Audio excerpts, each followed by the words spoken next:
കോൺഗ്രസിനെ രാഷ്ട്രീയമായും കെ മുരളീധരനെ വ്യക്തിപരമായും അടിമുടി ഉലച്ചാണ് പത്മജ വേണുഗോപാൽ എന്ന കരുണാകരന്റെ പുത്രി ബി.ജെ.പി. പാളയത്തിലെത്തിയത്. കോൺഗ്രസ് പല അവസരങ്ങൾ നൽകിയിരുന്നുവെങ്കിലും അതൊന്നും പച്ചതൊടാതെ പോകുകയായിരുന്നു. 2004-ൽ മുകുന്ദപുരം ലോക്സഭാ മണ്ഡലത്തിൽ മത്സരിച്ചു. പിന്നീട് 2016-ലും 2021-ലും തൃശൂർ നിയമസഭാ മണ്ഡലത്തിൽ നിന്നും മത്സരിച്ചു. പക്ഷേ 3 വട്ടവും പരാജയമായിരുന്നു ഫലം.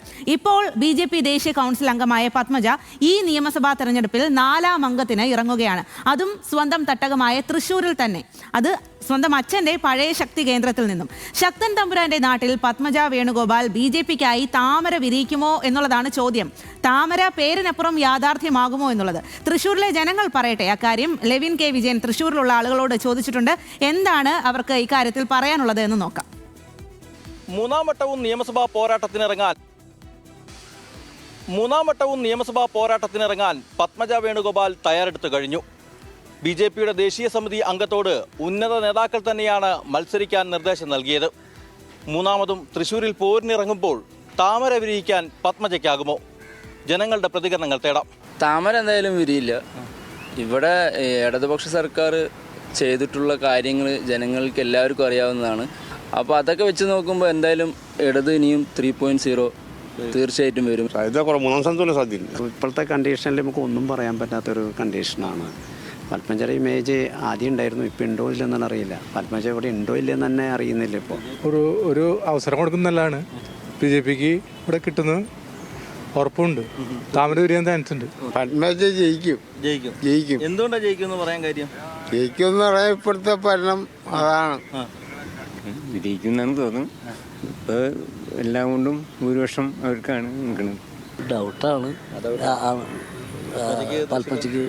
വേറെ ആരെങ്കിലും നിൽക്കുകയാണെങ്കിൽ വേണ്ടി ബി.ജെ.പി. വീണ്ടും വരാൻ സാധ്യതയുണ്ട് എന്നുള്ളതാണ് എൻ്റെ ഒരു ജയിക്കാനുള്ള സാധ്യത. ചിലപ്പോൾ ജയിക്കുന്ന എൻ്റെ ഒരു ഇത്. അല്ല, ഇവരിവിടെയാണല്ലോ ഉള്ളത്. സുരേഷ് ഗോപി ഇവിടെ ഉള്ളത് കൊണ്ട് വരാൻ ചിലപ്പം ചാൻസ് ഉണ്ടാകാം. പത്മജ എന്നാൽ ജയിക്കാൻ സാധ്യത കുറവായിരിക്കും. കാരണം എന്താ വെച്ചിട്ടുണ്ടെങ്കിൽ അവർ കോൺഗ്രസ്സിൽ നിന്ന് ബി.ജെ.പിയിലേക്ക് വന്നിട്ടുള്ള ആളല്ലേ. ജനസമ്മതി അത്രയ്ക്ക് പോരാ ആൾക്ക്. പിന്നെന്താ, സംശയമില്ലല്ലോ, ജയിക്കും. കാരണം എന്താ ജയിക്കുമെന്ന് പറയാൻ കാരണം കരുണാകരൻ്റെ മോളെന്ന നിലയ്ക്ക് ആൾക്ക് ഇവിടെ കണ്ടമാനം കണക്ഷനും കാര്യങ്ങളൊക്കെ ഉണ്ട്. അച്ഛനും അമ്മയും മോളെ അച്ഛനെയും എല്ലാവരെയും തോൽപ്പിച്ചാൽ അവർ ഒട്ടപ്പെടാ. അപ്പം ഇനിയും തോൽപ്പിക്കും. അറിയാം, കാല് വാരും ഇവിടെ ഉള്ളവർ. കരുണാകരൻ അത്രയും വലിയ മിടുക്കനാർന്ന്. ഇല്ല, വിരിക്കില്ല. കാരണം അതായത് അപ്പനെയും 2 മക്കളെയും തോൽപ്പിച്ചിട്ടുള്ളത് തൃശ്ശൂരാണ്. ബുദ്ധിമുട്ടാണ്. നിയമസഭയിൽ സുരേഷ് ഗോപിക്ക് എന്ന് പറഞ്ഞാൽ സുരേഷ് ഗോപിയുടെ സ്വന്തം വ്യക്തിത്വം കൊണ്ട് കിട്ടിയതാ, അല്ലാതെ മറ്റുള്ളവർ കിട്ടുമെന്ന് അറിയില്ല. അത് നമുക്ക് പറയാൻ പറ്റില്ല. ഇത് പറയാം. കാരണം താമര വലിയ ഇത്തിരി താമസമുണ്ട്. വെള്ളം വെള്ളമായിരുന്നു. തൃശ്ശൂർക്കാർക്ക് അവർ ഇഷ്ടമല്ലേ?